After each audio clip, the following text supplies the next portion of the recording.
سلام. ما متخصصای زنان بیشتر از هر طب دیگه‌ای از دستامون استفاده میکنیم، اما خیلی از کارا هست که دستای ما نمیتونه توی تشخیص به ما کمک بکنه. برای اینکه بتونیم تشخیص بهتری داشته باشیم، توی مطب یه سری امکانات رو برای شما فراهم کردیم.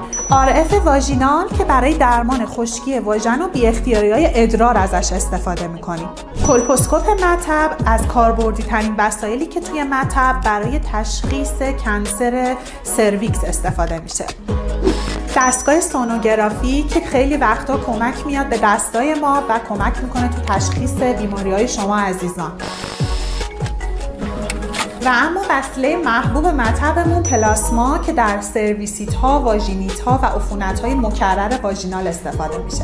من دکتر مینا بختیاری، رتبه برتر بورد تخصصی جراحی زنان و زایمان هستم. سابقه 3 سال عضویت هیئت علمی در دانشگاه شهید بهشتی تهران رو دارم. انواع جراحی های بی اختیاری ادرار، افتادگی های مثانه و اختلالات کف لگن شما عزیزان رو میتونم تا حدود زیادی در درمانش کمک بکنم.